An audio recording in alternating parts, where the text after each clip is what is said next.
RAIF, donc reconnaissance des adoptions illégales à l'étranger en France, demande une enquête indépendante dans 80 pays.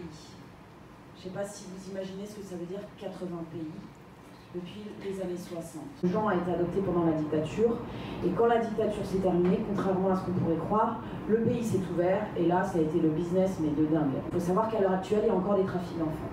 À l'heure où je vous parle, et c'est pour ça qu'il y a des gens qui sonnent l'alarme par rapport à l'Ukraine, de faire hyper gaffe et de ne pas adopter l'enfant maintenant. Je suis interprète en milieu social depuis 20 ans maintenant. J'ai travaillé dans des contextes assez difficiles, ce qui fait que j'étais préparée. J'ai préparé Jean parce que c'était hyper important. Je savais l'impact psychologique que ça pouvait avoir. Je m'attendais à ce qu'il y ait d'autres histoires comme ça, mais je ne m'attendais pas à ce qu'il y en ait autant. Et celle de Jean, elle est soft. C'est hyper important de soutenir ces gens parce qu'ils se retrouvent seuls et en plus, je vais être vulgaire, mais c'est ce qui se passe, on leur dit de fermer leur gueule. C'est vraiment important qu'ils puissent avoir ce genre de film, ce genre de témoignage, pour comprendre un petit peu justement le parcours des personnes adoptées qui se lancent dans la recherche des origines, comprendre aussi le parcours de leurs parents adoptants et de leurs parents biologiques.